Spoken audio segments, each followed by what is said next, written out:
Hey guys, Frank here, your virtual general aviation aviator, and today I am in the PC-12.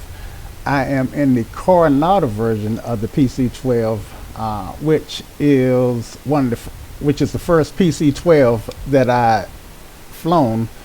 I'd actually switched to the STMA version, but of late I haven't been able to get the power out of that version that I am accustomed to getting.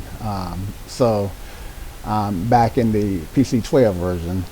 Anyway, let's get started. The plan today is to take a FSEconomy flight from let's see, actually let me pull it up for you guys.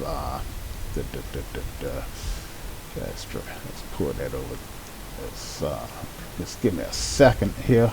Sometimes things go a little bit slower than I want them to. Okay, so I've got the opportunity to do a flight that pays $11,000 if I fly from Red Bluff, California to Indian Springs Air Force Base in Nevada, which is just north of Las Vegas, I think. So yeah, I think I take that flight. It's 377 nautical miles as the crow fly, but our flight plan that we chose is adding about 20 miles to the route, which makes it right around 400 nautical miles. I've got 87% fuel in the queue that's going to load on the aircraft as soon as I get in the aircraft and load it. So anyway, that's why I'm doing this flight, to add to my my cash balance of $11,000 and my bank balance of $119,000. Oh, I'm laughing because I wish that was real money. Anyway, let's get started. All right, so let's pop back in the cockpit, and there we go. I was wondering what was going on with that. Okay, so we're back in the cockpit, and we are about to get back in the cockpit, that is. Okay, so some of the things, I'm definitely not going to go through a checklist on this aircraft because a lot of the systems are not modeled to work the way they do in the real PC-12.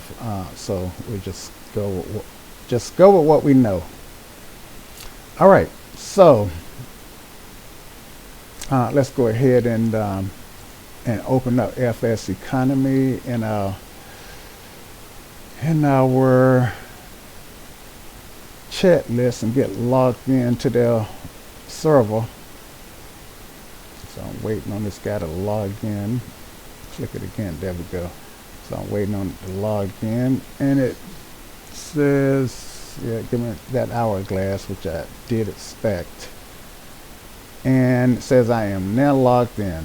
And let me go ahead and start the flight, make sure I get those 11 passengers on and get the fuel set in my aircraft. As soon as it logged in, I did feel the weight of the aircraft change, so I feel like they are on. All right, so let's get started here. I think I got some hotkeys that works with this aircraft. So yeah, let's go up here, and we'll turn on battery 1 and battery 2. And then we can come down here, and let's see what's next. Oh yeah, we hit our starter button. Okay, so let's go ahead and hit the starter button. And then we can watch our NGs, oil pressure, and ITT rise. Alright, so we're up. Let's give it some fuel. And soon as we're at 50% NG, then we tend to get a good start. All right. Maybe 60% NG. Anyway, our NG is in the green, as is our ITT and our oil pressure. Okay, engine temp is coming up. All right, so let's go ahead and turn this guy on. Now we are using expired maps on the GTN 750, but we got current maps on the GTN 530. All right, so let's just keep that in mind. All right, and let's get up here and go back up to this guy and turn generator 1 on and generator 2. Let's turn our inverter on and our avionics 1 and 2. All right, all righty, and our beacon light should have been on, and go ahead and turn our nav light on since we're in the ground, just to provide that extra bit of warning. All right, and let's do our lamp test, our pusher test, and our fire test. Get that out of the way. It's not done this way in real life, but like I said, this aircraft, the way it simulates, it really doesn't make any difference. Okay, now let's see if we can't find our flight plan. We did our flight plan in SimBrief. Let's see, and I should have put it in my iPad app so that I can follow this flight. So just give me a second and let me load it into the iPad. Okay, so now I've got the flight plan loaded in the ForeFlight, and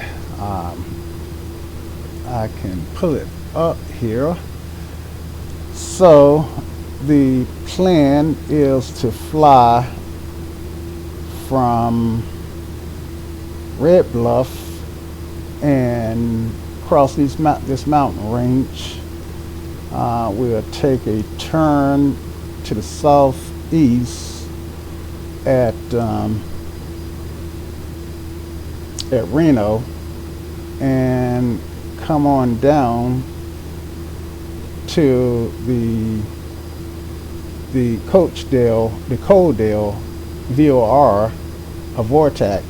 Is that a Vortac or VOR? That's VOR. It look like yeah, VORs, and on down to Beatty. We're gonna skirt this. We want to make sure that we stay out of these restricted areas, and then we'll make a turn to the east at Macau, which is a GPS waypoint, and work our way over to Indian Spring. Okay, so that's the plan, and we are about to get started. All right, so we've got the aircraft started. Let's our cruising altitude is going to be 26,000. So let's go ahead and make sure that we got that dialed into our cabin here. All right, so this bottom number is our altitude. Okay, and the top number is the cabin pressure, what we will feel on the ground. And let me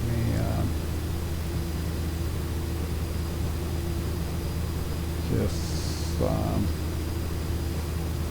set this at 25, 24, 26.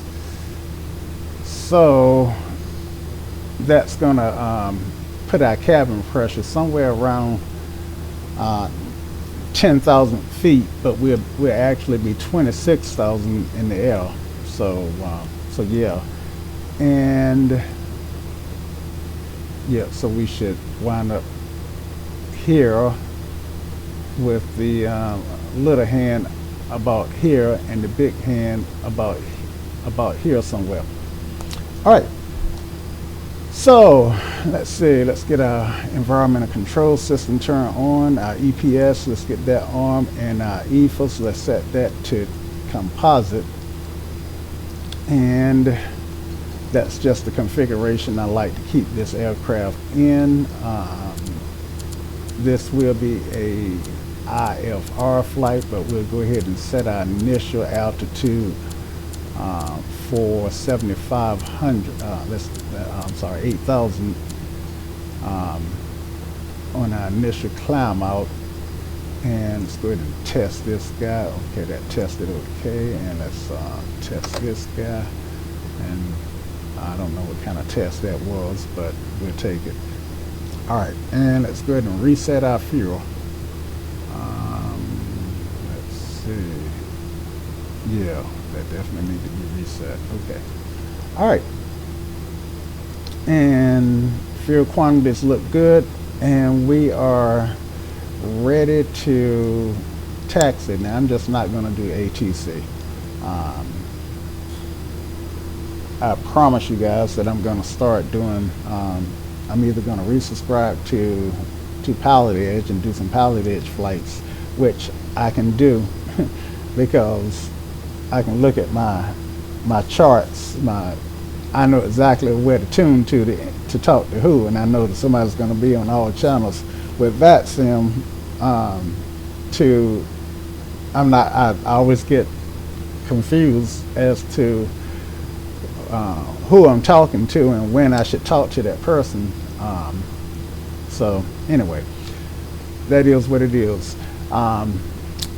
Also, another housekeeping tip for you, if you see these labels here, then that's traffic global, and the red labels is airline traffic. The closer that traffic is to me, the clearer this get. If it's far from me, then it's hard. It's not as easy to read. Let's see if we can find an aircraft that's way out there somewhere. Well, here's a blue label. Blue label is the general aviation traffic, and see how translucent that is. That means that he's not close to me at all. So anyway, that's the way traffic global works. As you can see, this guy's now 18 nautical miles from me, and this got a lot clearer, a lot more pronounced. Anyway, let's start at. Let's get ready to taxi. All right. So brake check, left and right. All right. Let's make sure we got our landing lights on. My bad. Taxi lights, it is. Okay, so we got our taxi light on, and this one does not have the recognition lights, so we don't have to worry about those. And let's make sure we got our nav set up to follow GPS. And actually never did set up the plan in the flight simulator. So let's set our brake and get that set up. I might be able to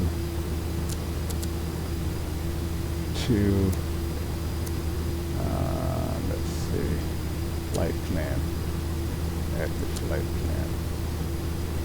I want to import it on number 2 here.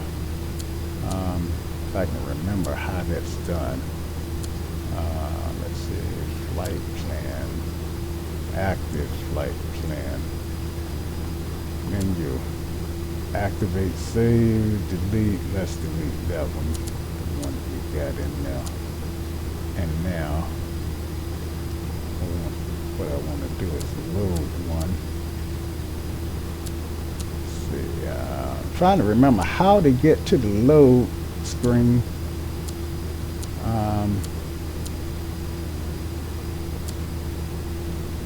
Let's see, nearest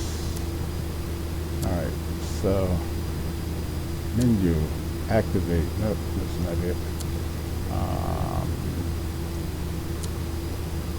Let's try this here and make this big. That's small and big. All right, let's try small first. Nope, knew that wasn't gonna work. Clear. And let's make this big and turn it. That's not working. That's not working. And shucks. I don't want to spend too much time doing this. Clear. Clear. All right. Big.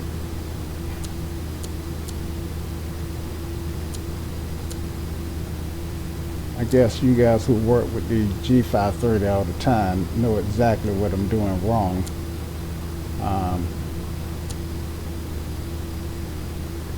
Save a flight plan, crossfield. I wish they had the load a flight plan from this page.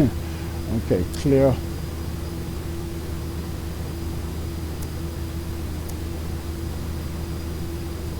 Maybe if I nope. Nope. All right. Let me figure this out. I'll be right back. Well, I'm back, and after a few minutes of tinkering with the 530, I never did figure out how to import the flight plan into GPS number 2.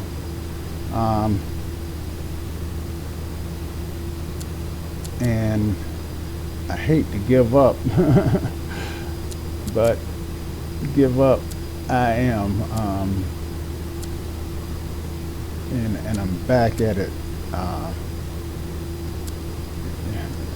It's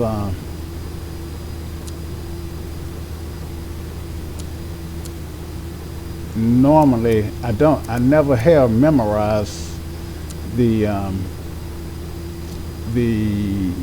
procedure for importing a flight plan, but normally clicking on a few of these buttons generally will drive me to whatever I need to get to, but it's not working this time. So clear,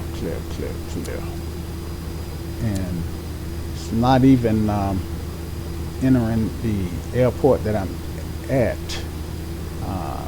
Let's see. So usually that's usually all user. Let's see if I can go to the next tab over. It's not even going to this tab here. But all right, so enough of that. All right, clear. Let's just get back out here, and we won't worry about the GPS flight plan on GPS 2. But while I did go ahead and set up the flight plan in the 750, so we are good to go there. All right, and so let's get our initial altitude set for 8,000. Our cruise altitude is 26,000, and we are ready to taxi. But before we taxi, let's make sure that we got our ATIS so we know which runway we want to take. And see, this guy's 7 nautical miles from me. I can see this a lot better than I can see this guy who's 29 nautical miles from me. Okay, back to what I was just saying earlier. All right, so let's go here and get our frequency for ATIS. ASOS is 120.77. We'll put that in 2. Let's get that up there. And we got, let's see, let me make this bigger so you can see it.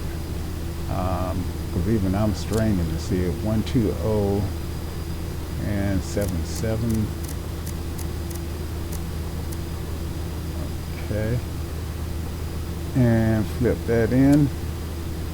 Turn on COM 2. Red Bluff Muni weather. Wind 160 at 12, visibility more than 10. Sky conditions 10,000 broken, 33,500 view, temperature 17, dew point 11. Altimeter 2997. Looking for my ink pen.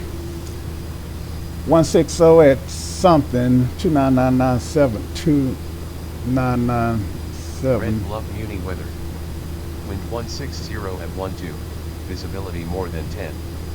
Sky conditions 10,000 broken, 33,500 view, temperature 17, dew point 11. Altimeter 2997. All right, 160 at 22, 12. All right, turn. Red Bluff Muni weather. Okay. Oh, okay. 160 at 12. That's pretty significant winds. Get this back up. Altimeter set. 12997 and 342. 342. Yep. Okay. Cross check is set. All right. And let's go ahead and set this guy. And let's set our climb rate. And we'll climb out at 17. We do got mountains nearby, so let's go ahead and get up over them. And yeah, so since I'm not using ATC, I'm going to make traffic calls as if both airports are Class Golfs, Class G airports. All right, so I need to know what my airport designations are. And 160, so we want 15. And where are we? We're here. Pop that out, make it so that you can see it a little bit better. I can actually make it even larger. Okay, so this is 15. We're here. So it looks like we're going to make a right turn and go up this taxiway. I'm sorry, left turn and go up the taxiway. I can't remember my left and right. I always have to work it out with my hands. All right, I just can't memorize it. All right. All right, so let's get rid of this guy. Red Bluff. It's a Red Bluff. Shucks. I think it's Red Bluff that I'm at. Yeah, Red Bluff. Red Bluff traffic, Pilatus 9875 Foxtrot is taxiing to runway 15, Red Bluff. All right, so let's go ahead and drop our flaps in. Got our lights set. Let's double check them. Taxi light is on, nav light is on. We can turn nav light off. And unset the brake, check the brakes again. Clear left and clear right. Make sure that wing is not going to hit anything on this turn. And start this taxi. All right. And you guys know me by now. I always follow that yellow brick road. Okay. So let's get on the yellow brick road.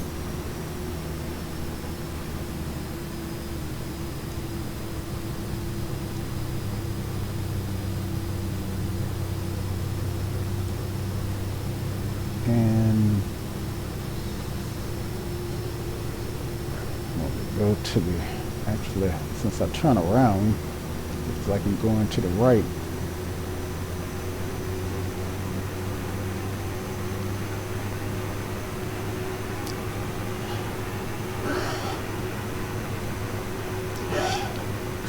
All right. Don't have an ortho installed, and I don't think I've got ortho installed in this part of the country. So what we'll be seeing out our window would be default scenery.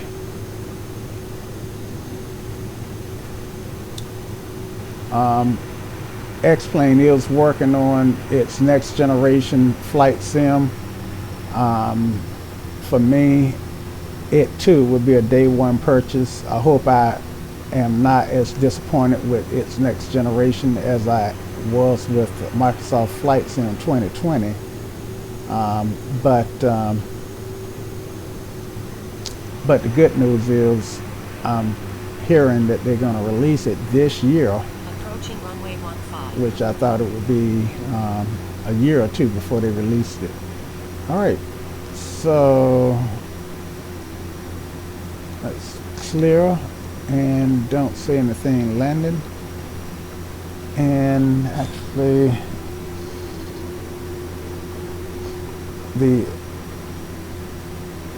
frequency I should be on is 120.0 for Red Bluff. So that's a mistake that I've made. 120. All right. I'm sorry, 123.0.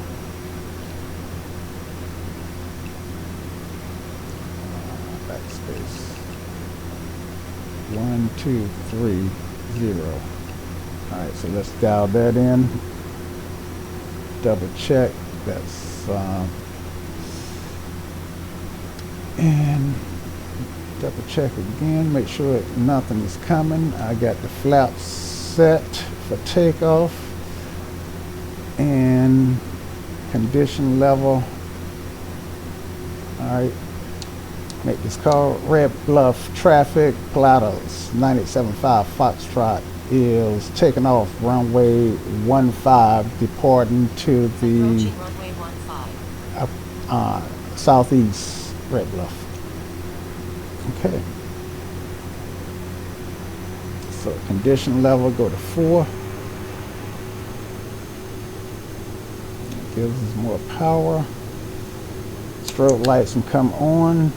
Landing lights can come on, taxi lights can go off. Let's get lined up here. We'll set our power to 39.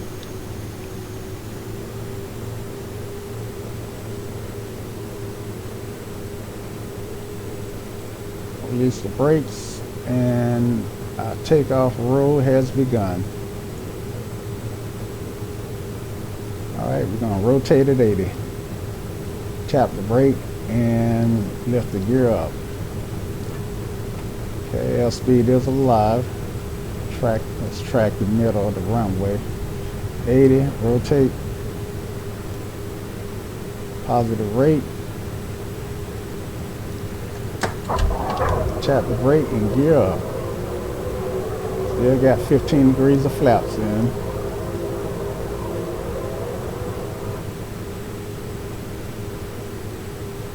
Okay, flaps up.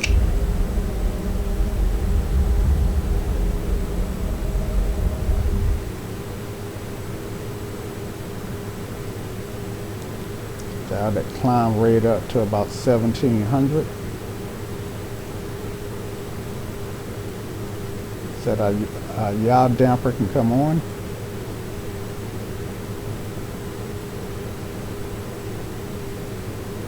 Alright, autopilot is engaged and nav can come on. GPS is set and Aviation is looking good.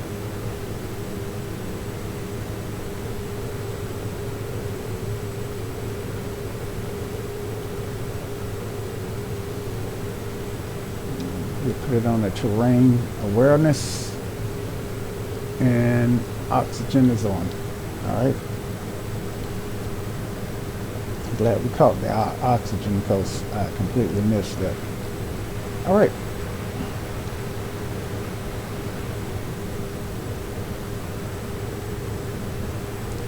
So we got some general aviation traffic out front.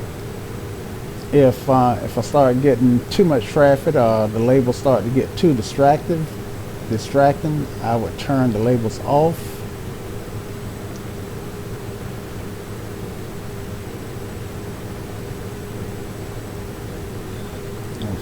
And I should be intercepting my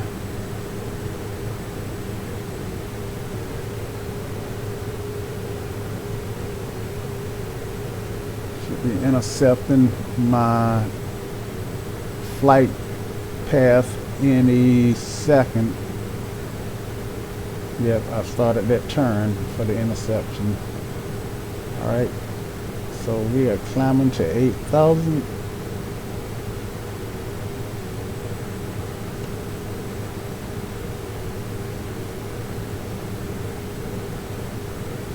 Everything is looking good.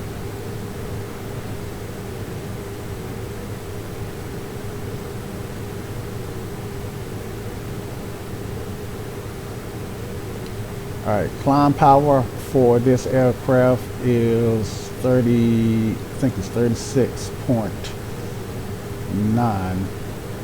So we're going to pull that back down to 36.9.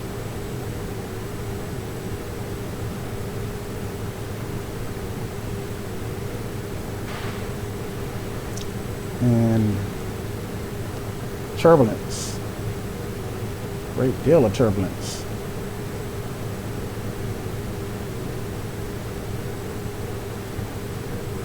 Now I do have some weather out to the west, so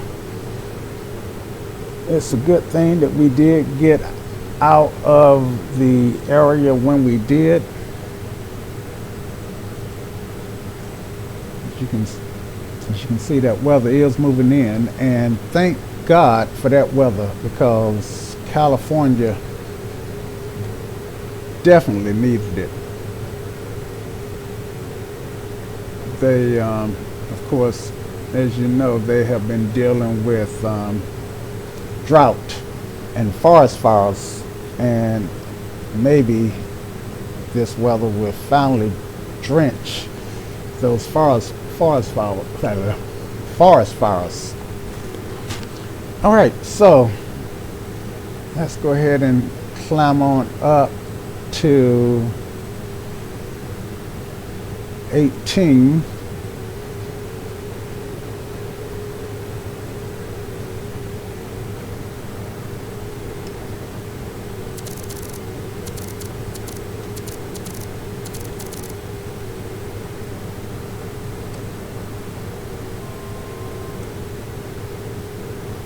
So I had this set in the wrong mode here. Set this on up to 18.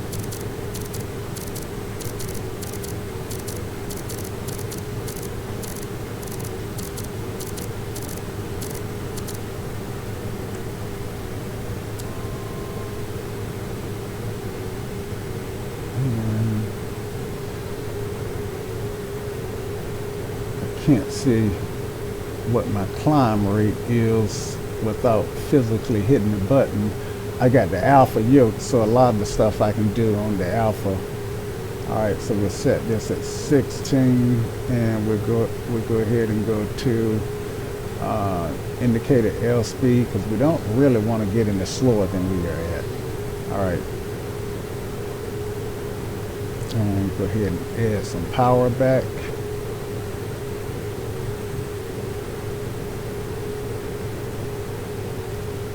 And y'all, damper is on. All right,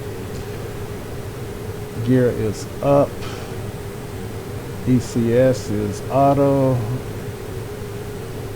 altitude is checked, flaps are up, gear is up. Okay, and let's continue to dial this guy up.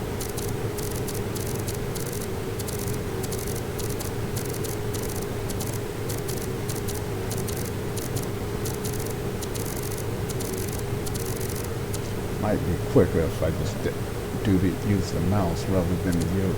Yeah, I think this is quicker. So I can go by thousands as opposed to hundreds. Okay, 18.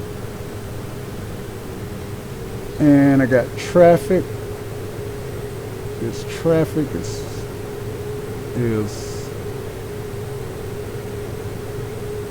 at, he's below me, and I'm trying to see what altitude he's at. He's at 1046.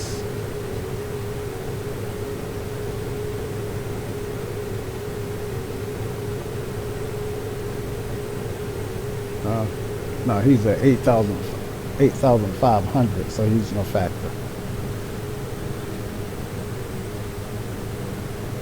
And I left that map up, so a lot of what I was just doing you guys couldn't see, so I apologize for that.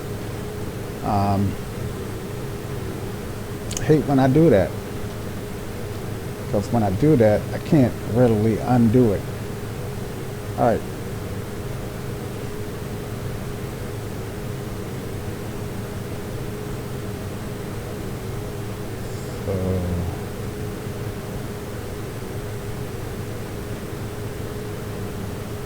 So I'm continuing my climb to 18.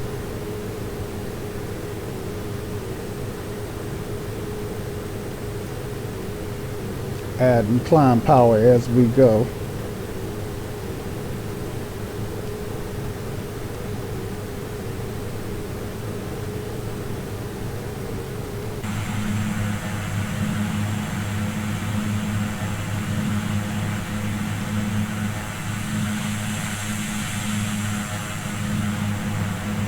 I tell you, the PC-12 is a beautiful aircraft. It really is.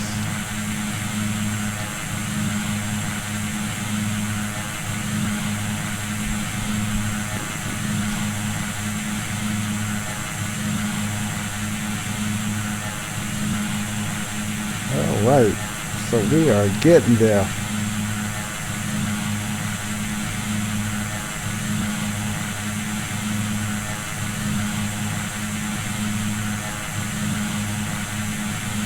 So according to FSEconomy,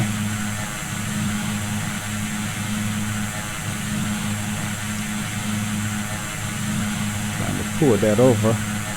So, ready for the, let's refresh this, make sure that this flight is actually working. Refresh, should say en route, flight in progress. Okay, good deal. Woof. Airborne, and we are looking good here.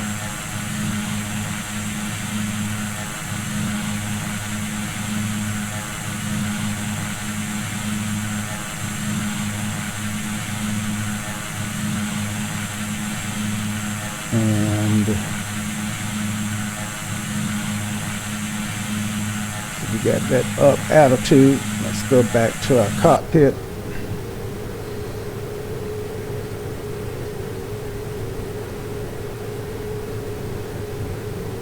We are over the mountains, over some pretty high mountains, but we're at 15.9. And let's go ahead and dial in our cruise altitude of 26.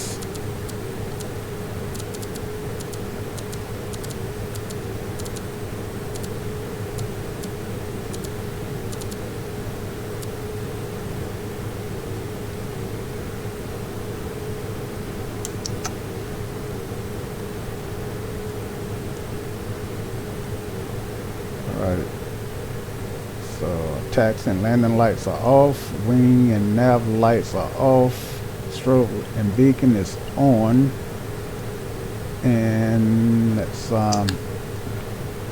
engage these probes. Even though there's no clouds, but we don't want our PTOC to freeze up. Our outside air temperature is minus 15 degrees. Let's see. and we are burning 506 liters per hour. I think that's what that means. See, FL per hour, fuel liter. Climbing through transition altitude. All right, thank you for a flight. So we'll go ahead and hit standard here. Go down to our backup and set that for standard. 2992.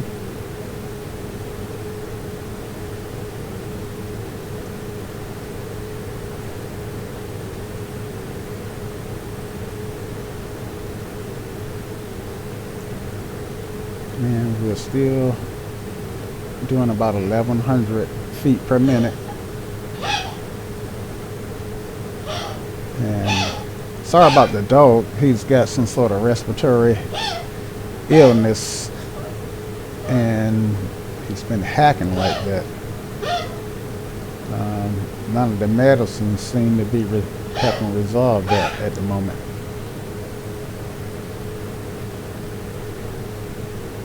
But it sounds worse than it really is. He doesn't really feel that bad. Okay. So I'm monitoring my systems here. And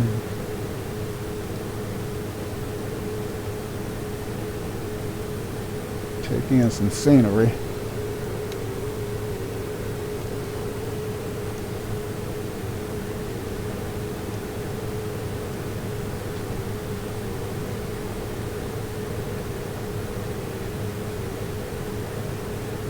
Go ahead and turn our windshield heat on. It's cold outside, and the breath, the heat and the moisture inside could cause the windshields to start fogging up. So that's on, and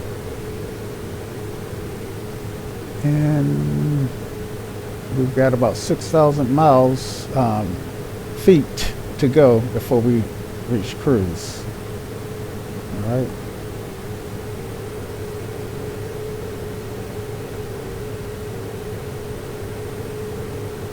I'm actually pulling back on the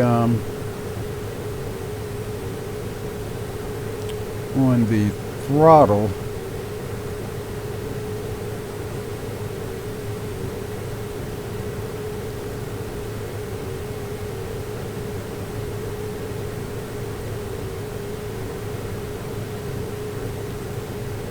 Technically, if I'm not mistaken, we actually want to keep our ITT at or below 760.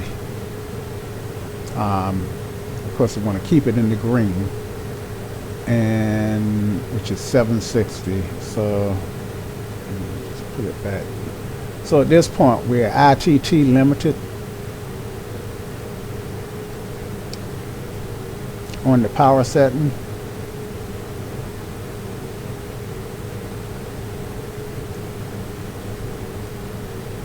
But I'm still getting a climb rate of about 800.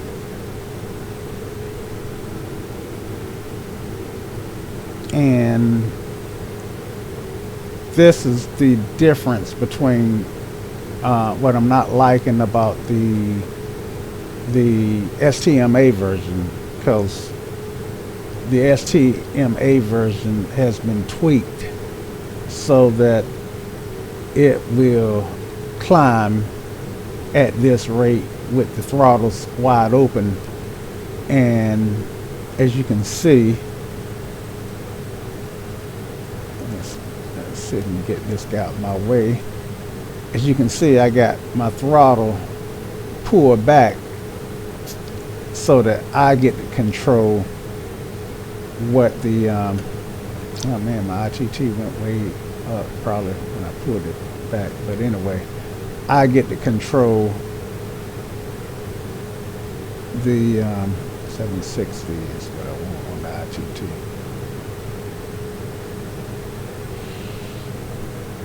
Where the throttle is, as opposed to having it push full forward and the aircraft just won't go any faster.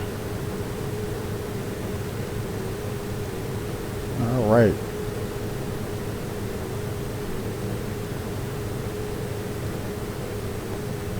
And you can see the ITT is trying to inch upward as we climb. So once we get to 762, I readjust it. So I need to add that to my scan.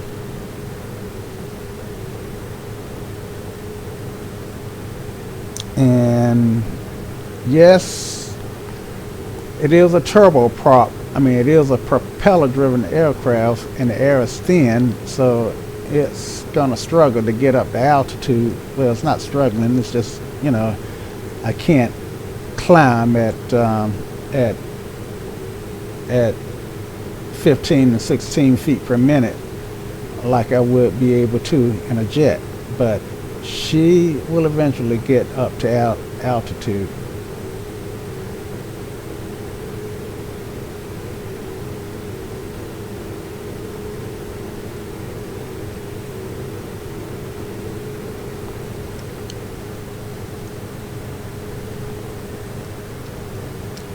Now, I don't see, let's take a look at our Abaddon.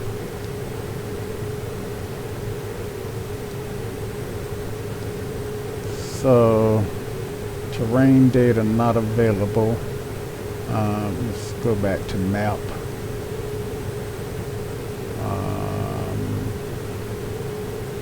Traffic set to normal. View is centered forward. And base map, okay, weather overlay is on. That's what I want to make sure of. And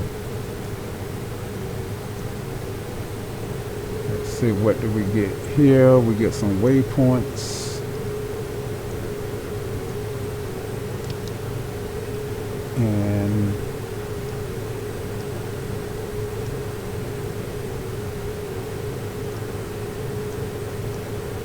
so I'm gonna turn all these waypoints on and declutter. Okay, so interesting. So I get to control what I want to see. That's nice. That's nice. All right. And let's see if there's any adjusting I can do here.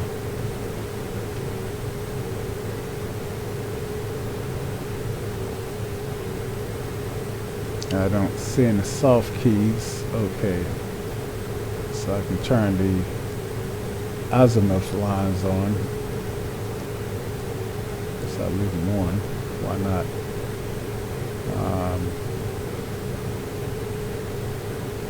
Data not available.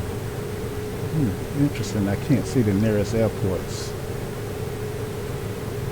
And Flight Max serial. So Flight Max designed this piece of software. I take it.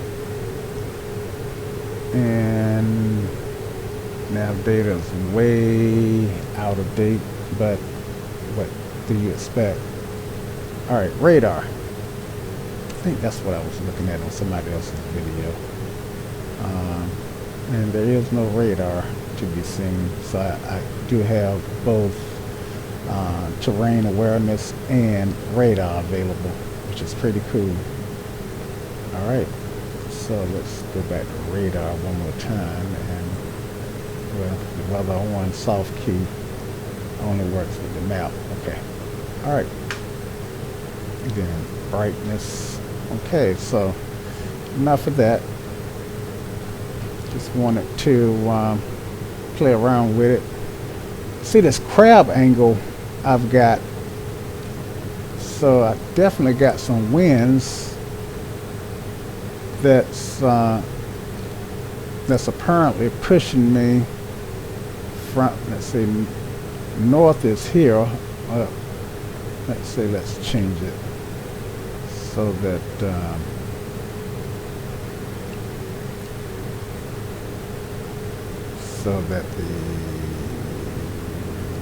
north up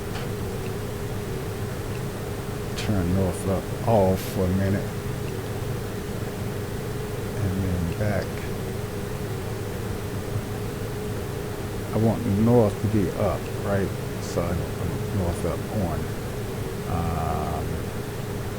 map. Map set up. North up on. And turn that back on. Alright, back. Alright. So, north is up now. And I'm crabbing to the south. So, winds is coming from the north, looks like. No. Winds is blowing me up this way. It's coming from the south. I'm having that point. Yeah. So that's consistent. Looks like I got a 57 knot quartering headwind. At least that's what it looks like to me. But what's interesting, let's see, let's go back over here. Let's go here. So this is my wind data right here, 57, right? And okay, 1,000 to go before I reach altitude. Oh no, I've reached altitude and I should be coming back down.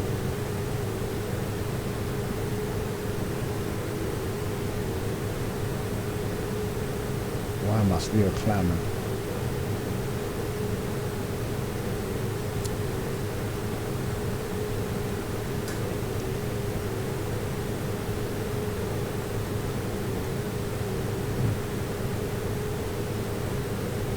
That's odd.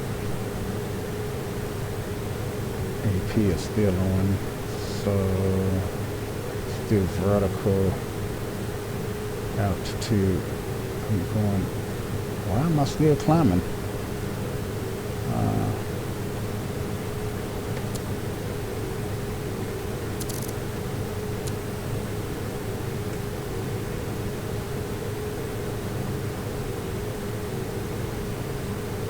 Get back down to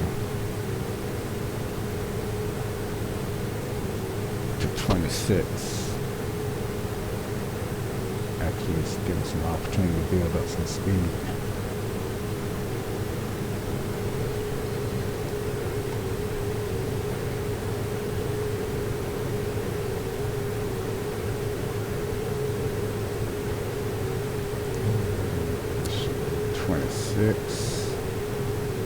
And these two lights generally mean if it will auto capture.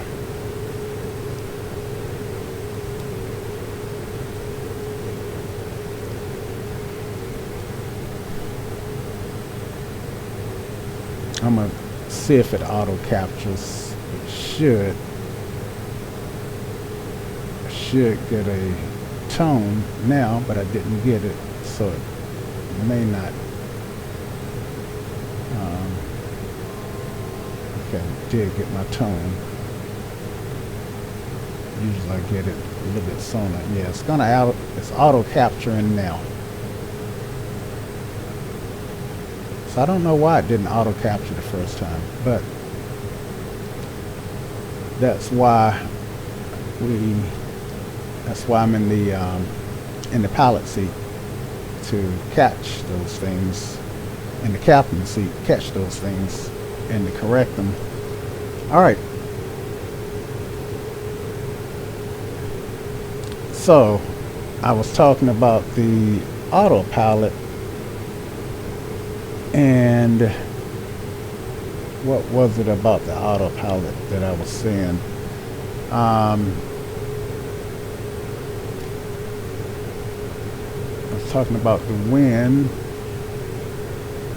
and ForeFlight is actually showing me a 31 knot tailwind, and I'm seeing a 57 knot headwind here. Interesting.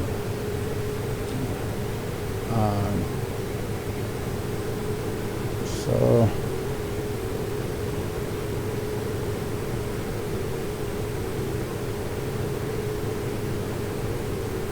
I'm not sure what why I'm getting such a discrepancy.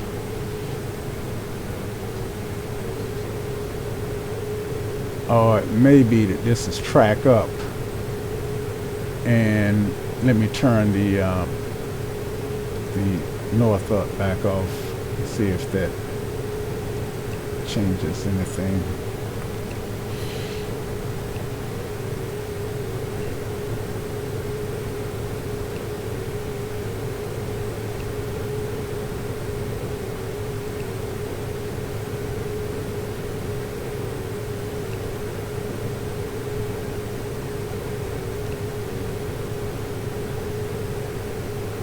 Okay, so this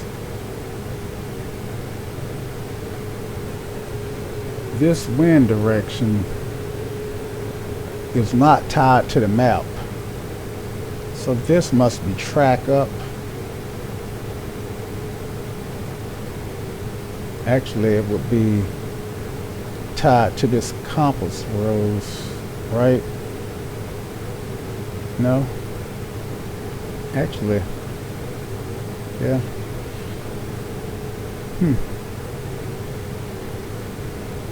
But you know what? I've got to remember that when it comes to Coronado stuff, and this is the Coronado version of the PC-12. I've got to remember sometimes I really do have to take stuff with a grain of salt. And the reason I say that is, you know, I've got a ADF radio here, and it's not even fully modeled. You know, I can turn it off and on, but that's about all I can do. See, none of these buttons. This button is working. This button is not working. This button is not working. So, go figure. So, I do take some of the Coronado stuff with a grain of salt. So, but I do like the Avidyne that they got sitting here, and I do like what Flight was the company who looks like they made it. Flight Max has done with it. Okay, so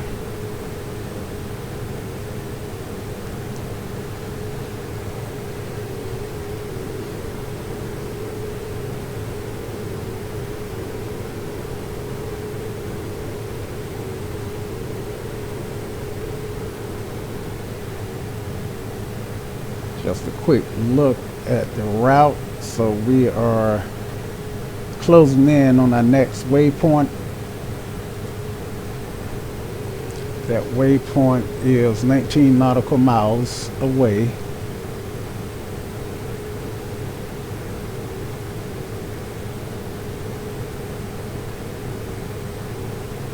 We are 292 knots over the ground.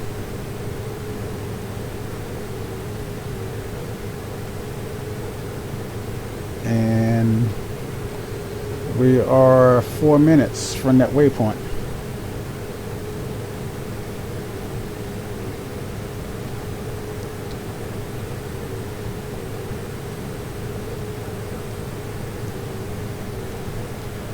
Now, the fuel looks good, and 765. Pull it back a little bit on that ITT, on that throttle. We won't too much in any danger zone at 765, but you know, we got a pretty expensive engine in this PC-12. All right.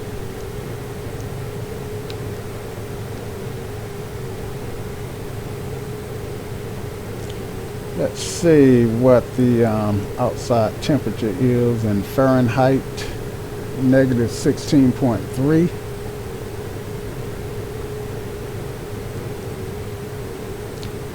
And this aircraft looks phenomenal. If Coronado had circled back to do more work to the avionics and the flight controls, not control systems, but the flight, the EFAs and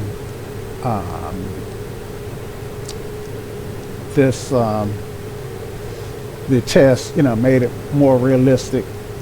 I'm sure they would have sold twice as many of these aircraft as they did. It's a shame that they do such a great job producing eye candy, and they put something out and won't go back to make it even better, even upon multiple requests from multiple customers. All right, so where are we on our, let's see, we're 5 minutes out, 4 minutes out.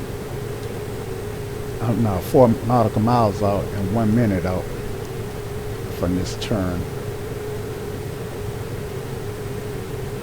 And you can see it here on our GTN.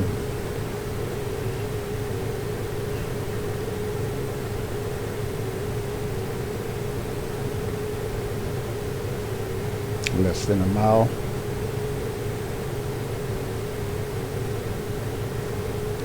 And we are about to start that turn.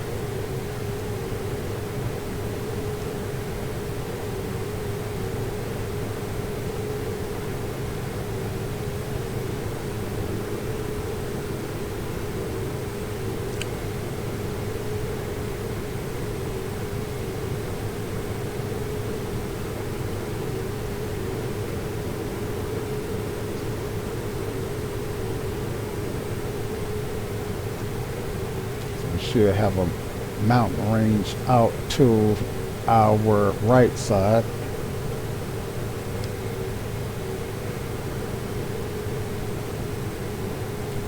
Desert to our left. Even the mountain range is in the desert, but you guys know what I mean. Okay, so I do want to appreciate, for those of you guys who have stuck with me this far, in this flight and in general, those of you guys who enjoy my videos, I do appreciate you traveling and flying along with me. So without you guys, I would not do this, but that's not true. I do it as a labor of love, and just to have you guys along makes it worth it. Just, it's icing on the cake. So for those of you who, for the lack of a better word, lurk and never really say, never really let me know that you're out there, I do appreciate you nevertheless. Okay, and I am just gonna kind of let this guy fly these a few more legs, and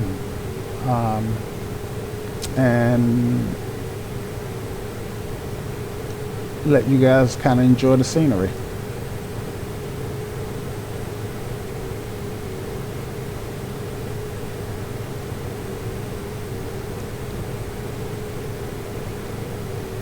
Also, I think I am going to speed things up a little bit, even though I'll be sitting here in real time because I never use the Control T to speed up my videos in the sim, but I will speed it up in post production.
Okay, so I'm doing all that talking, and you guys hadn't heard a word that I said because I had my mic muted.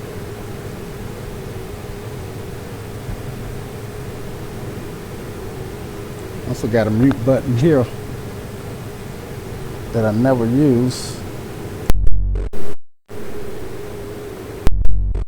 It's a good thing that I don't use it. Mic check. Mic check. Mic check. Yeah, it's probably a good thing that I don't use.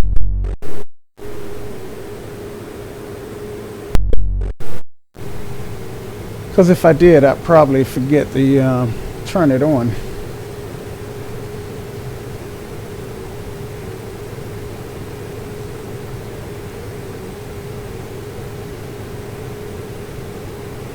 We got traffic. He's at 27.8. And I'm at 24, so I won't get an alert from him. We got too much separation, even though he's only less than 12 nautical miles. And if I turn off the labels, I might even be able to see him. Look out there. There he is.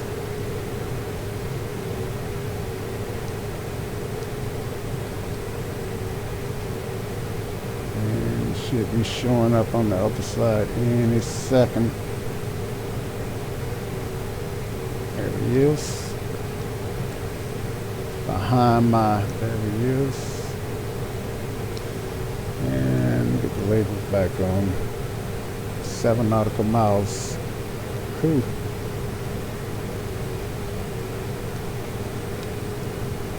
And he should be able to see me.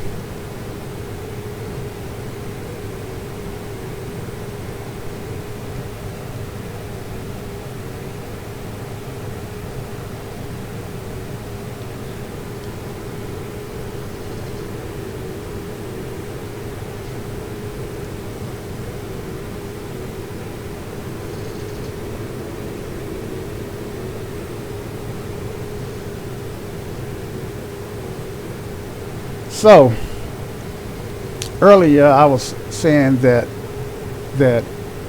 Laminar Research is working on the next generation of X-plane, and I was thinking that with all the work that they're having to do, we probably wouldn't get a release until sometime next year.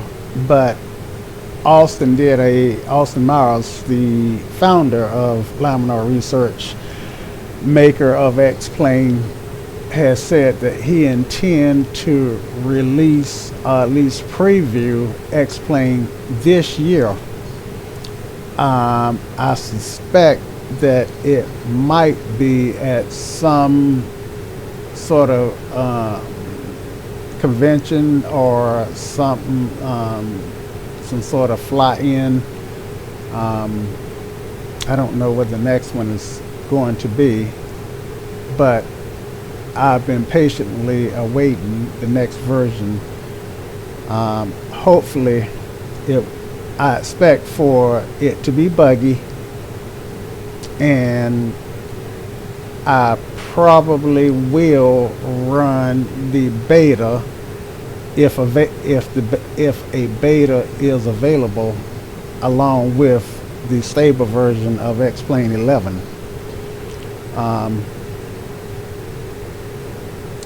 But I'm really looking forward. Let me check my parameters. 733 on the ITT. I actually can speed up some.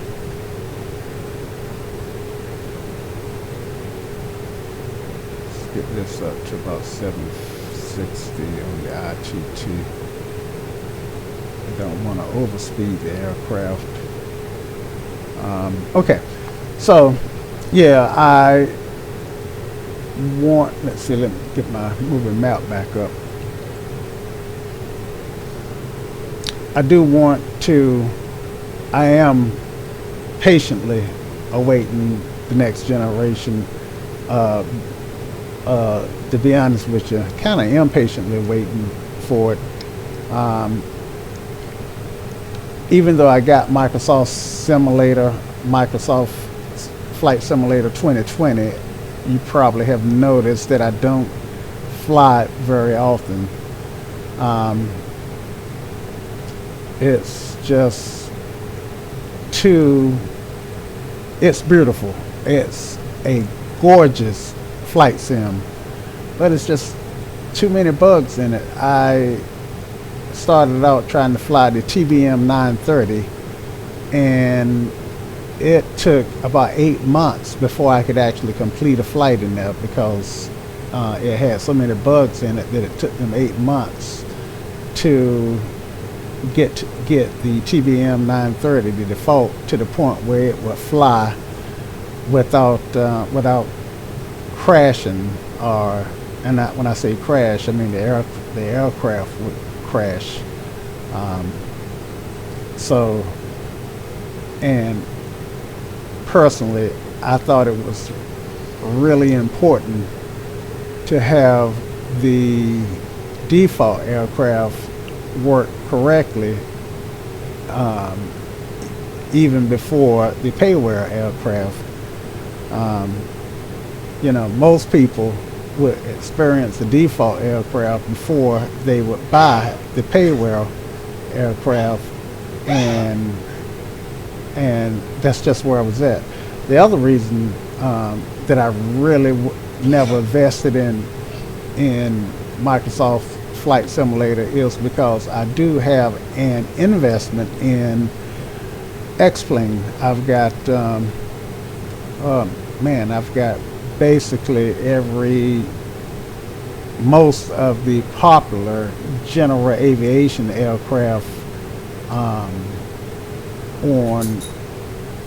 that I've acquired over the years, and I don't know whether I will have to. I think I recall Austin saying that the next version should be compatible with the aircraft that I bought for 11. In fact, I'm sure of that, because at one point I was thinking about holding off on buying the aircraft until I heard that.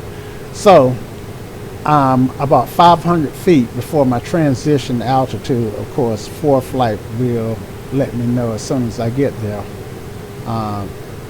So I just wanted to say that, let you guys know that I am paying attention to to what I'm doing. Anyway, so yeah, I am really looking forward to the next gen. Now, I've seen a couple of previews. I've seen a little bit of lighting, and I've seen the trees that's gonna be in the next version. And let me set my altimeter, so I should be able to hit this guy and go back to my original altimeter. Nope, it's not working that way, but 3013 is what I'm seeing in Transition altitude. Nearest altimeter 3013. in ForeFlight. And since I don't have ATC updating me, then I'm going to use this 3013. Back up, set, okay.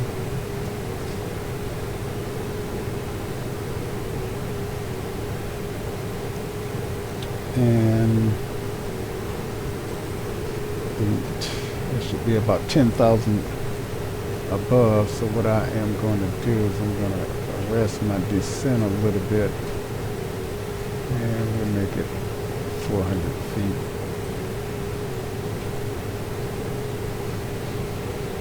and let her keep coming down. No weather.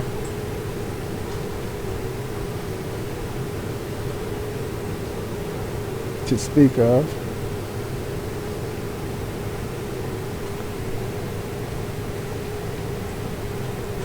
So anyway, yeah, I am so looking forward to that, to the next version. And yes, I do expect for it to be somewhat buggy, especially the beta.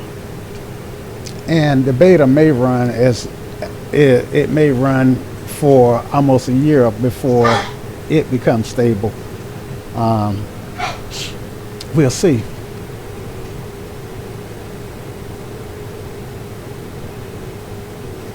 Add a little bit more power.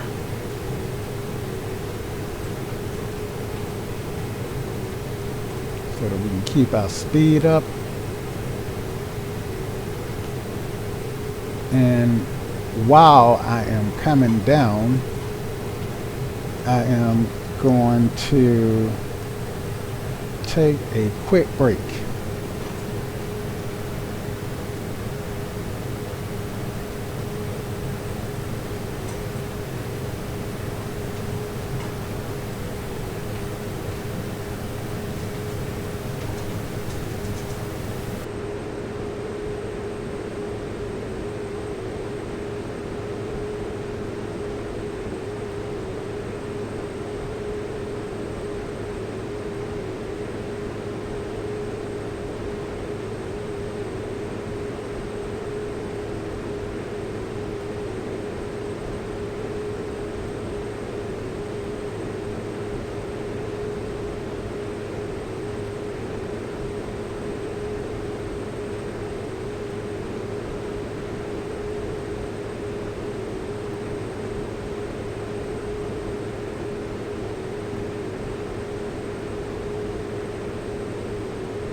Now I am going to go ahead and level off here.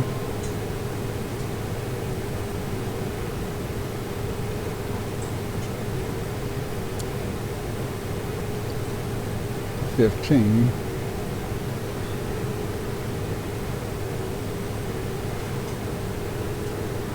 You know, I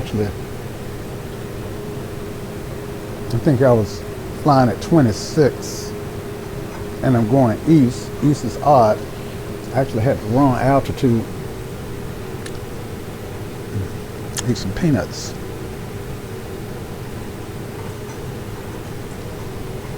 I should have used 25 or 27.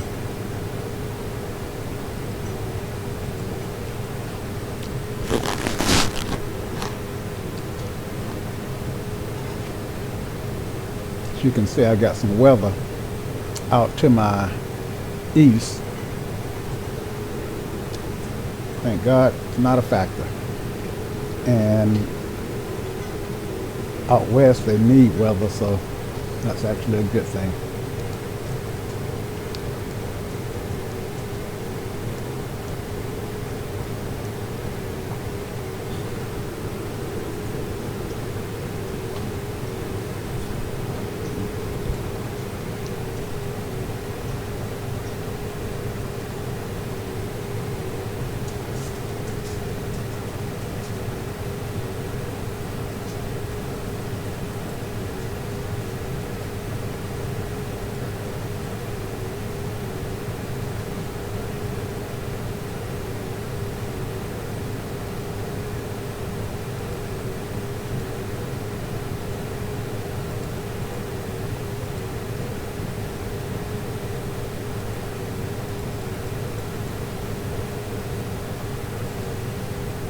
All right.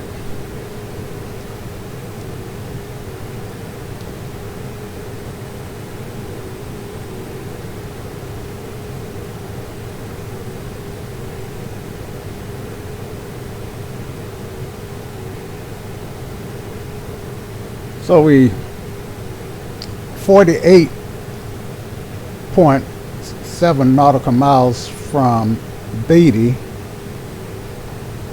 and probably 78 nautical miles from Macau, Macau, which is right near a salt flat, a dry lake bed.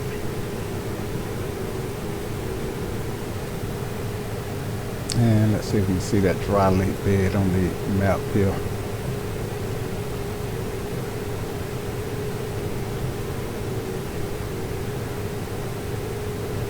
Actually, it's right up in here. Can't really see it, but I saw it I can see it on the 4Flight app, which is how I know it exists.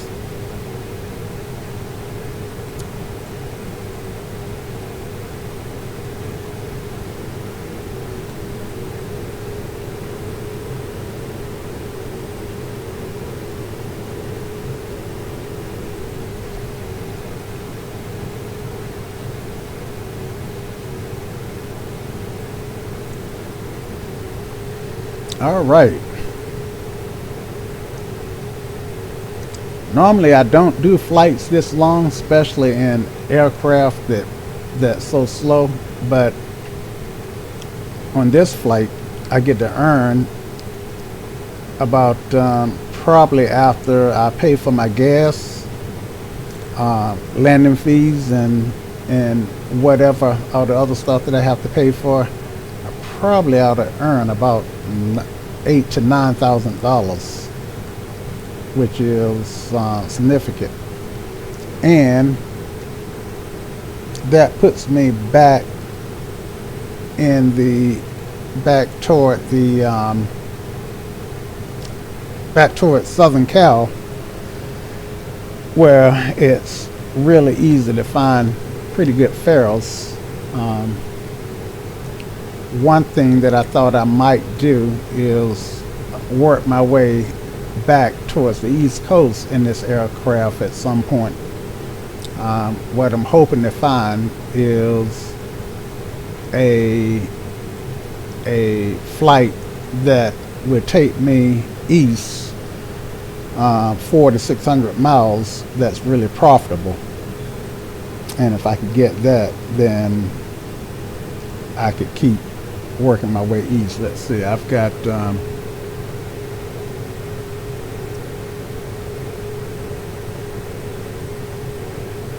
I've got 36 nautical miles and 9 minutes to the Beatty waypoint. So, and we are straight and level. ITT look good, fuel look good, oil pressure look good, cabin pressures are looking good. So while we are on our way down, on our way, I want to pop over into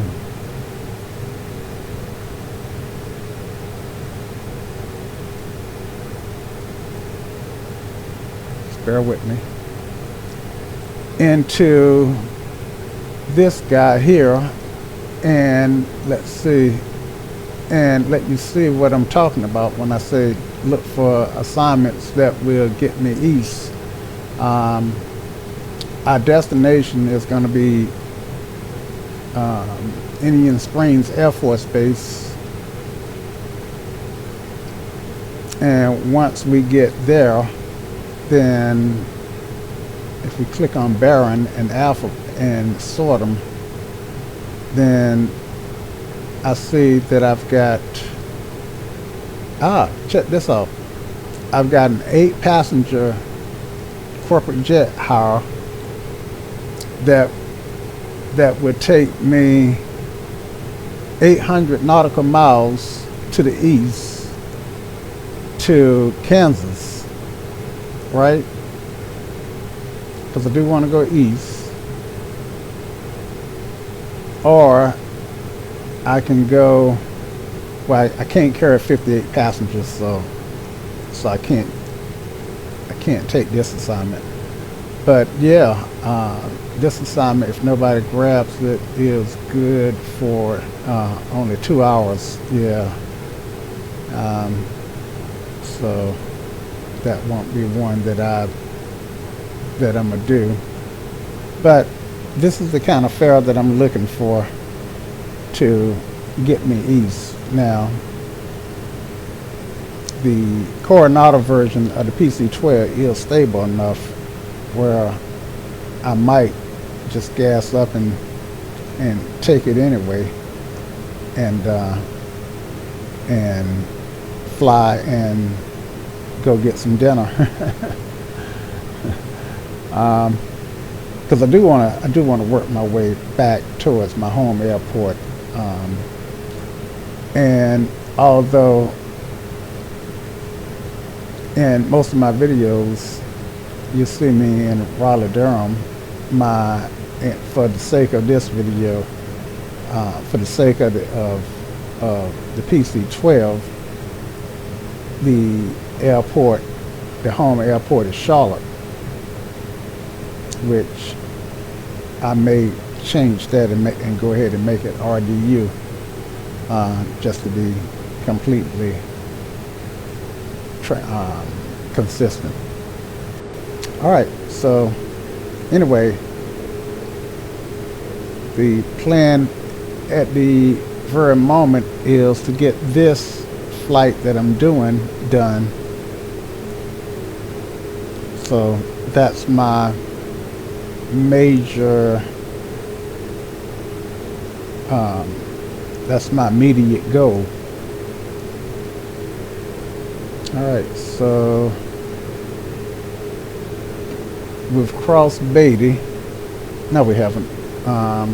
Still 19 nautical miles from Beatty. 4 minutes.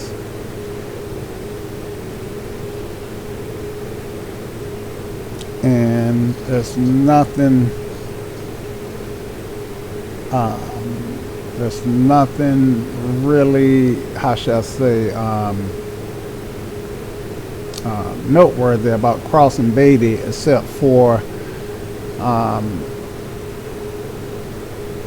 know that we'll be pretty close to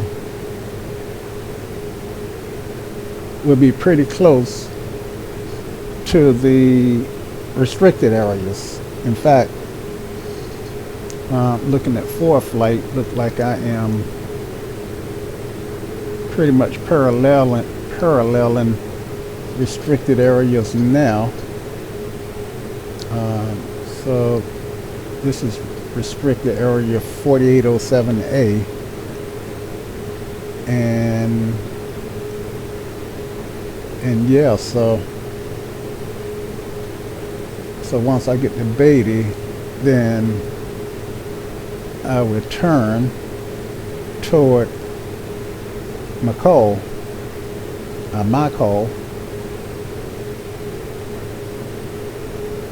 which is a GPS waypoint, and then I have a short flight to, let's see, about 60 nautical miles, maybe 65 nautical miles would get me to my final destination. So that's the plan.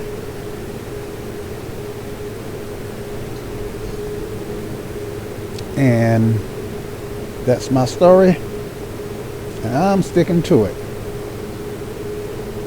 So we got quite a bit behind us, and oddly enough, our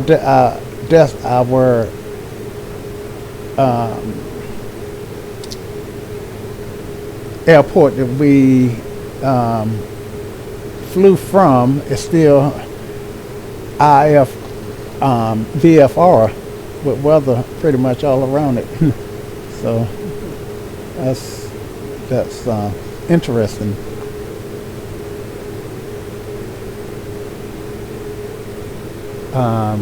Arrival and destination, our what's the airport that we're leaving? Oh, we got some clouds that we are going to fly through. How about that? Cloudy, so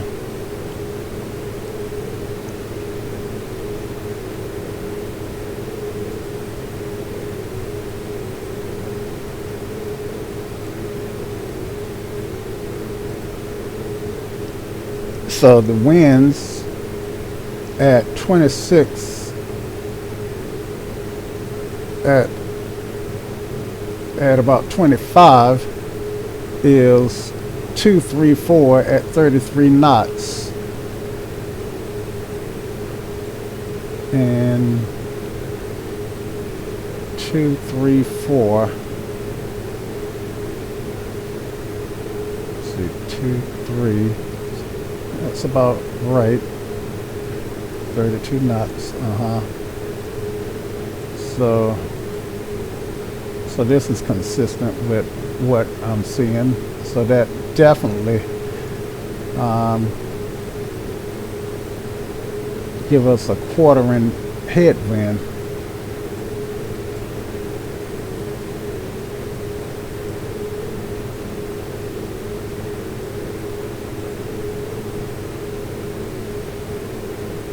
Definitely got a quartering headwind.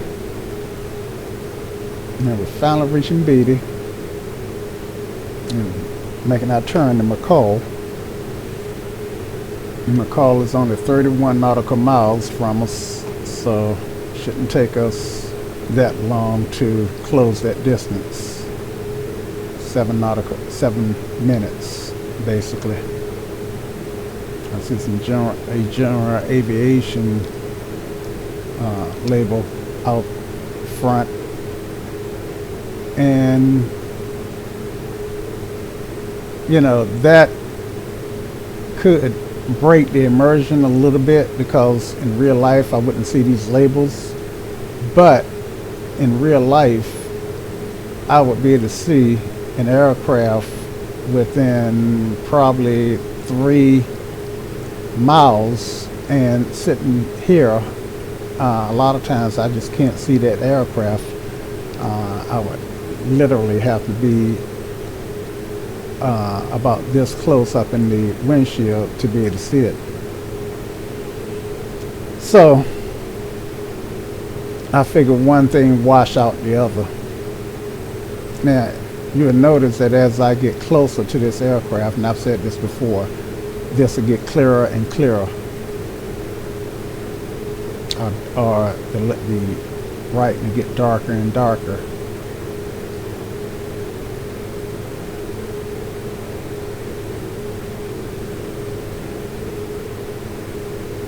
Now he's at 5,100 feet, and he's flying ahead of 267, so he's flying west, and I'm flying east, so we should be closing.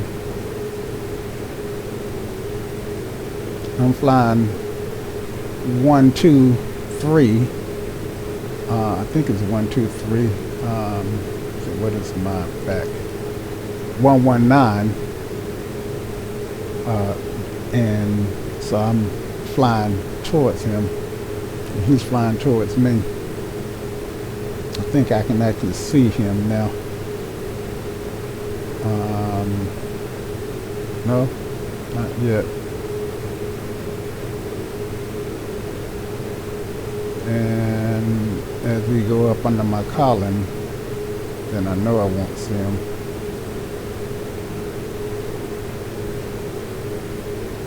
Now, if I were to look, I might be able to see him on this side, provided he's not over here somewhere.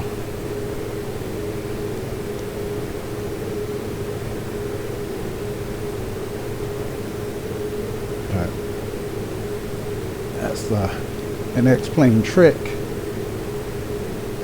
And let's see if that allows us to zoom in. I can zoom in, but I can't zoom down. Oh well. On these super long flights, I get to play around with stuff like this. Normally I don't play around with different stuff because I have stuff to do. But I'm not listening to ATC hand me off every 5 or 10 minutes to a different controller. Or seems like 5 or 10 minutes. Yeah, so even if I look out the window at this point, I'm not going to see him because it's going to be down here somewhere. But he should be able to look up and see me easily.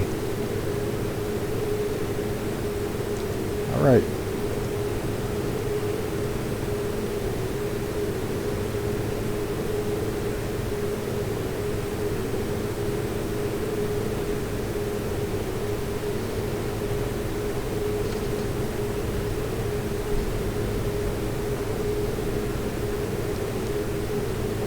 And see what the Abaddon says for traffic.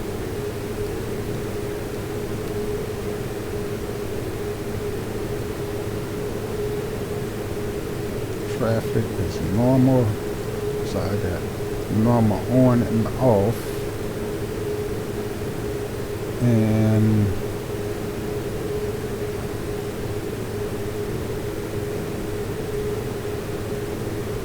turn terrain on. Weather's on, even though I know I don't need it. And view is forward. And declutter. And turn on 1 or 2 waypoints. Okay, heading is 126, 119. And that may be some wind correction. Oh no, I probably what my head and boat is set to.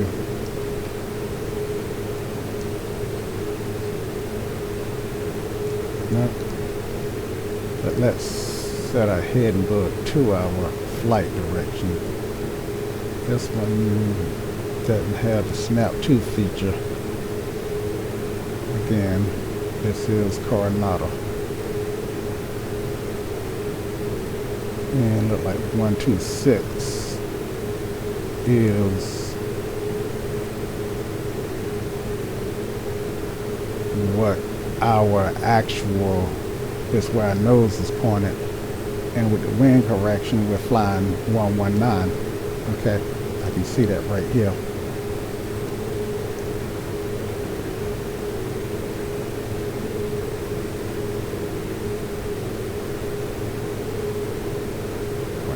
Six is there. Yep. And 119.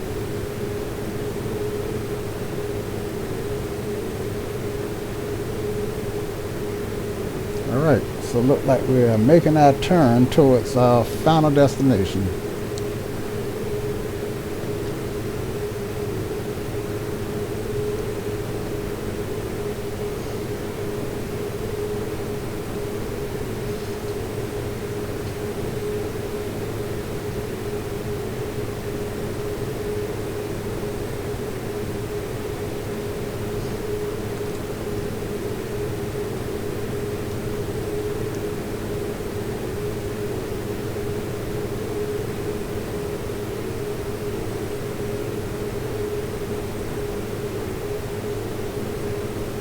Okay, so the ATIS is on the military high band, ATIS 290.45, which my radios are not capable of receiving. So the closest airport is going to be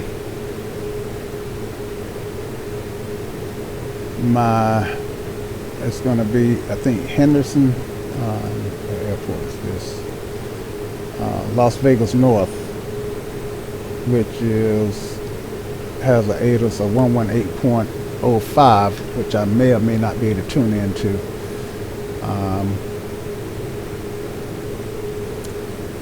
118.05. Dial that up in. And flip that in. Turn on 2. See if we get lucky. North Las Vegas Information Echo. 1900 Zulu weather. Wind 090 at 7 gust 16. Visibility more than 10. Sky conditions 11,000 scattered. 32,000 few. Temperature 30. Dew point 11. Altimeter 2997.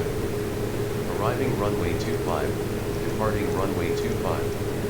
Advised on initial contact you have echo. 2997. And that's why I need my ink pen. I forgot what the wind direction was. I know it's gusty. North Las Vegas Information Echo. 1900 Zulu weather. Wind 090 at 7 gust 16. Visibility more than 10. Sky conditions 11,000 scattered, 32,000 few. Temperature 30. Dew point 11.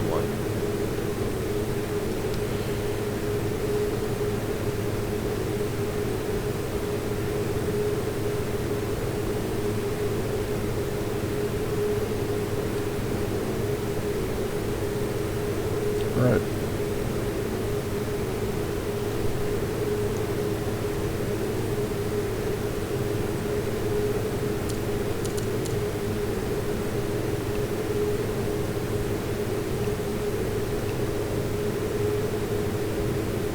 So 33, 31 is elevation 41. Let's do 46 since we turbo is our pattern. So get down to 46.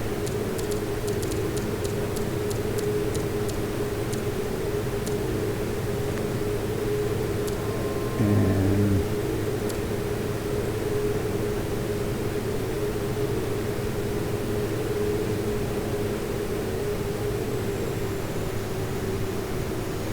now that happens a lot with me. I sneak up on these airports because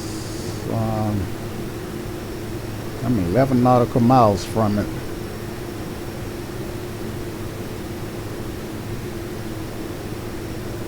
And I'm not going to be able to get down 10,000 feet.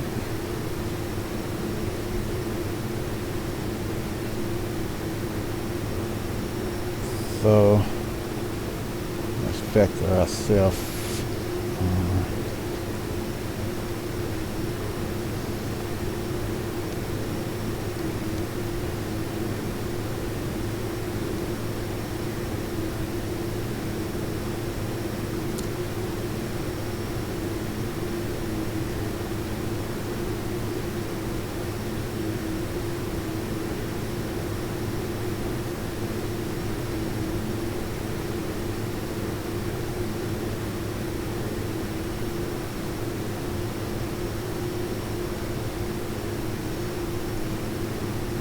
Got some hills up here that we got to be concerned about.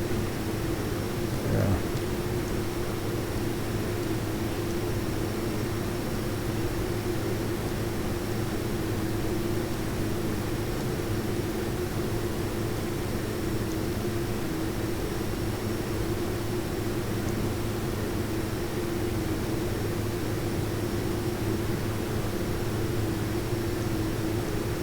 Change this to toes. See if that do anything to let us know how we're looking. I don't see.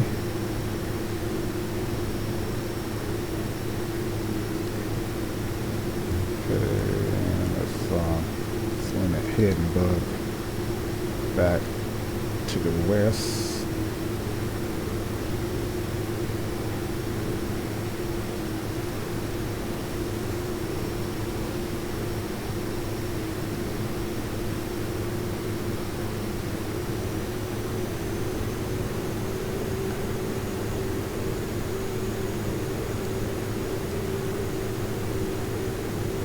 And we are working on getting down.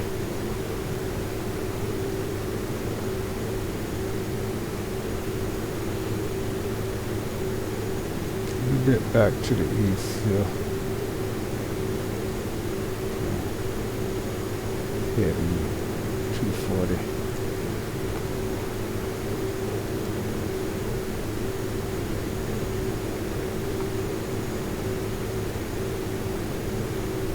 Now with 8 passengers on board, you know, I didn't want to kamikaze dive for that runway, and I don't think I would have been able to kamikaze dive and get there anyway.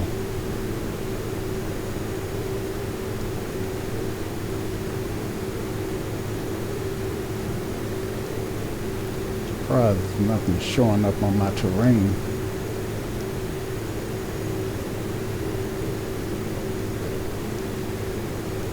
Alright, so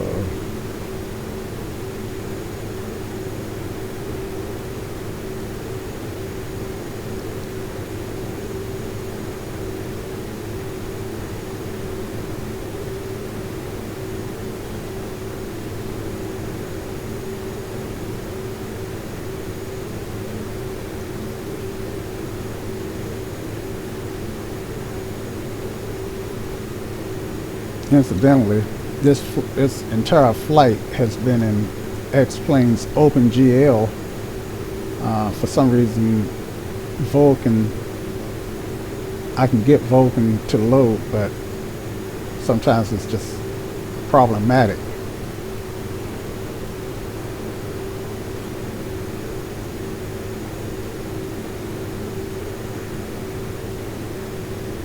Back to I'm surprised I'm not getting guess I'm over 500 feet above this.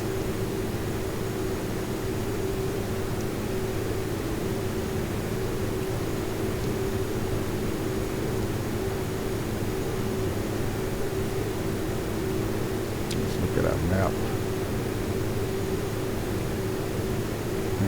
Okay, actually 09 is our wind direction.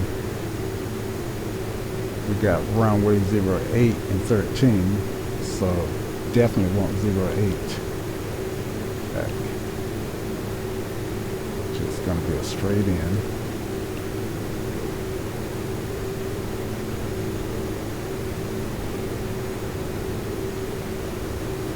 Okay, should be able to turn back to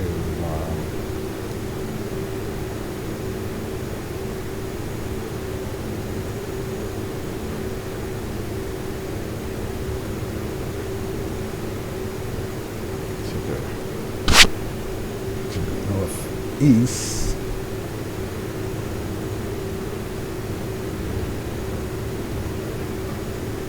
And go back to nav.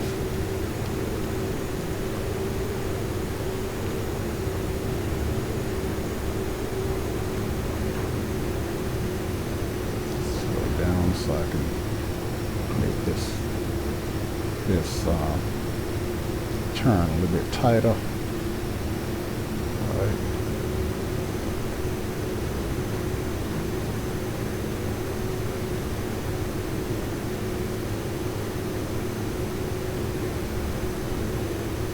And 4,600 was my desired altitude.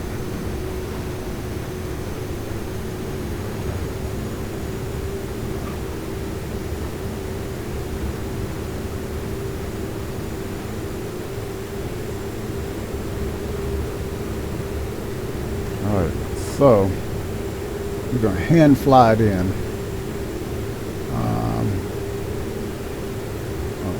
Find the airport again first.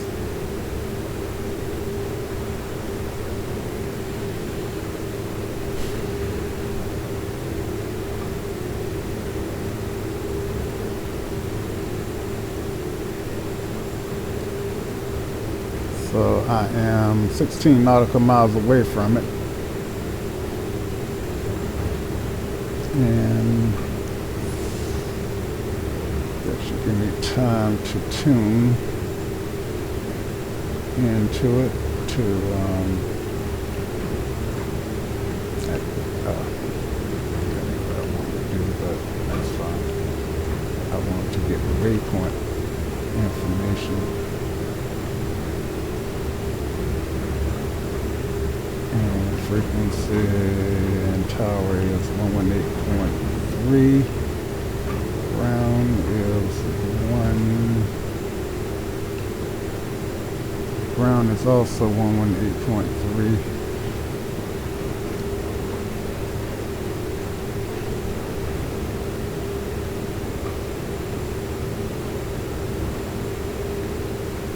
Looking mighty low here, ain't I? Mighty fast too.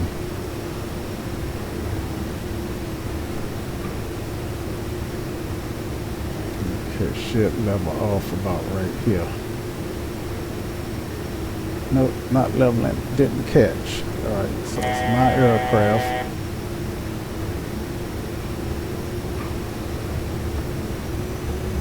Y'all damper could come off.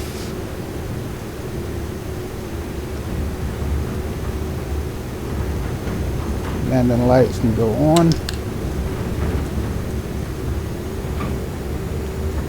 And put in our first notch of flaps.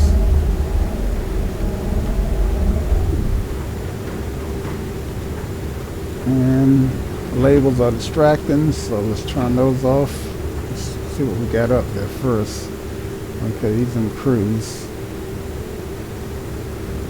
And there's our runway.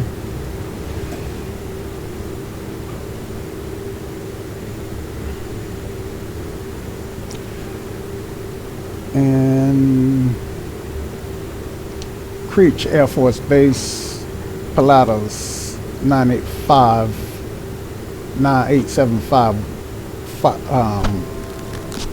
Foxtrot is 7 miles to the west, inbound for stop runway 08, Creech.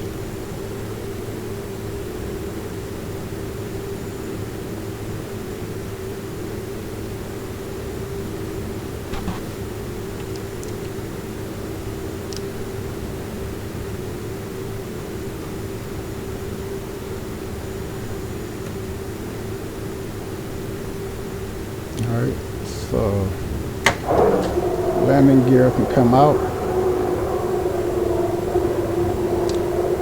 Creech traffic, Creech Air Force Base traffic, Pilatus 9875 Foxtrot is inbound straight in, final runway 08, full stop, Creech. 3 mile final runway 08. Alright, so I'm on a 3 mile final. Thanks for a flight.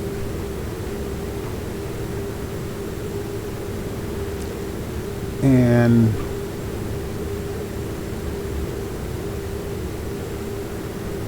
I can feel the wind.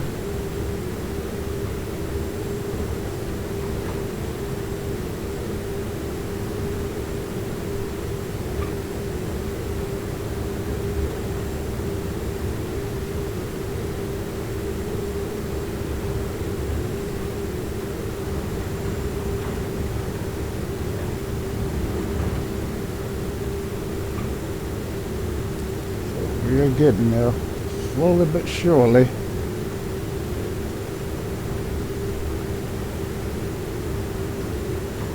Alright, and we could go with that final notch of flaps. Gears down, landing lights are on.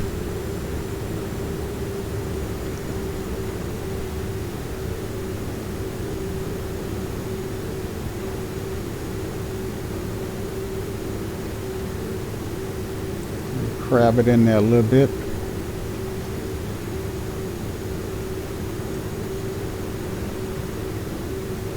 Track that center line as best we can.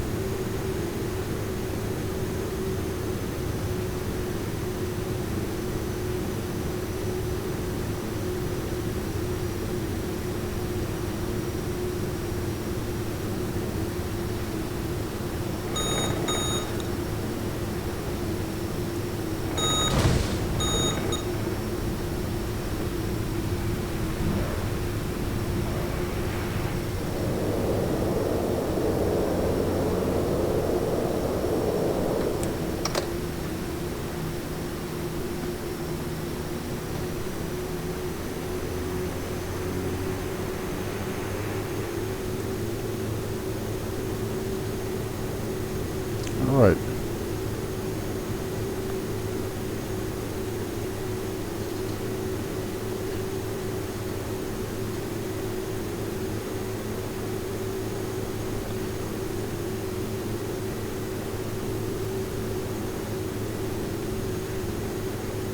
So we'll get off on Bravo or Charlie, whichever comes first, and this ought to be Bravo.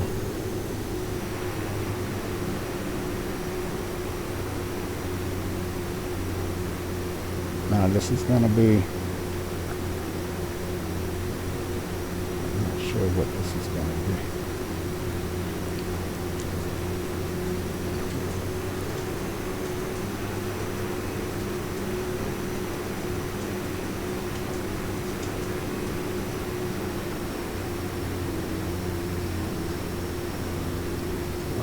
Get cleaned up here. FLTT, flaps, lights, transponder, ground and trim.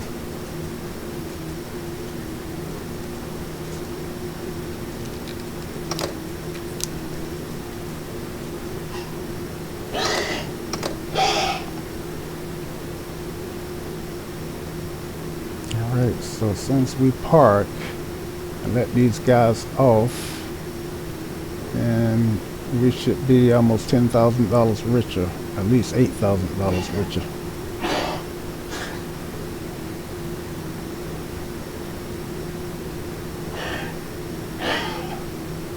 Now, I have flown flights similar to this and got in, and the sim crashed on taxi. So after sitting for 2 or 3 hours flying to earn FSE money, wind up not earning anything. Let's see now what's up here. Yeah, we're going to park up here.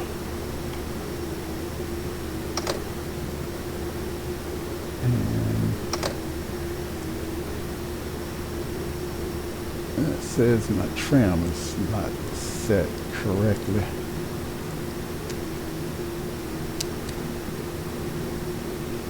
There we go.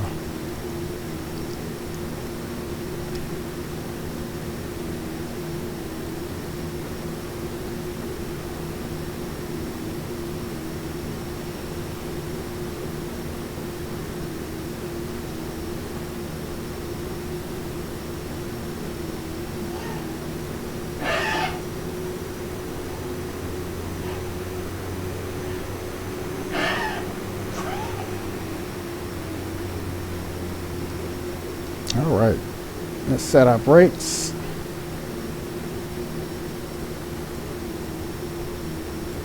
Brakes are set. So I'll turn some stuff off. Didn't turn our inertia separator on, but that's okay. We're in a simulator. Taxi lights can come off. Beacon stays on. And let's do it this way. Generator 2, battery 2, avionics can go off. Generator 1 can go off. We're on the battery. And pull this guy down. Switches. And oxygen. And we can let these guys out. Now how to, I think they got a button for opening the door, passenger door, and let them get their baggage. Alright, and let's go up here and end the flight, finish flight, and that flight is finished. Alright, so let's take a quick peek. And they are at their destination, and let's see how we did.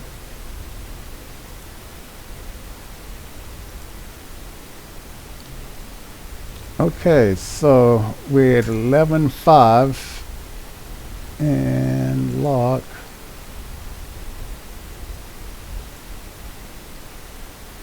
And that changed to 21.5, and looks like we made $8,200.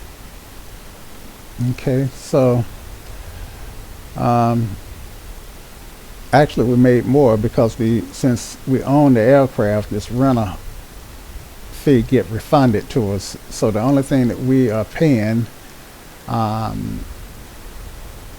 is, I think all we're actually paying is this ground fee, because even the fuel fee get refunded to us. So if I do 11,129 minus 1112, then that's about 10,000. Yep. So yeah, we did really well.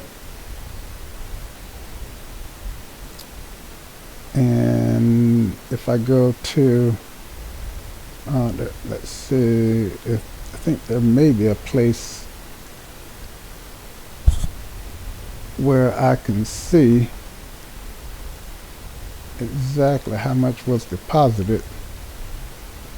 At least I thought the payment log.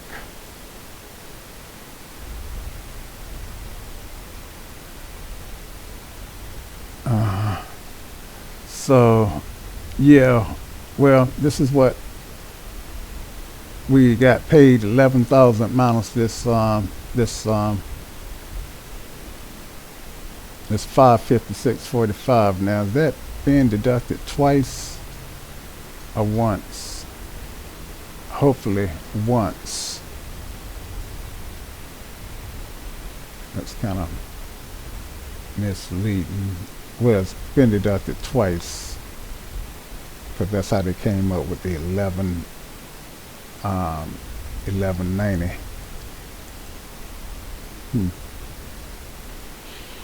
So I guess what they do is split this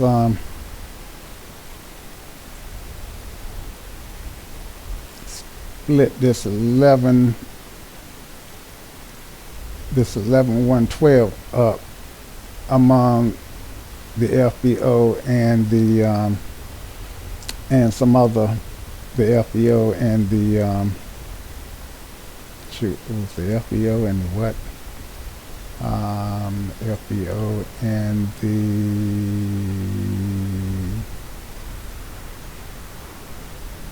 the ground crew. So I guess Pacific West Aviation got some of it, and World FBO Services got some of it. So I guess that's the way they do it. All right.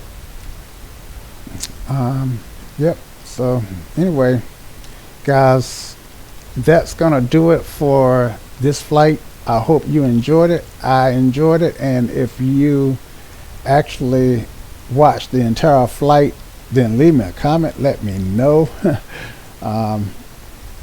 And if not, then I'm glad that for whatever period of time that you were with me, you stuck around, or at least popped in and gave me a visit. Okay, and if you do pop in, go ahead and leave a comment. Let me know. All right, guys. Talk to you later. Y'all come back now. Cheers.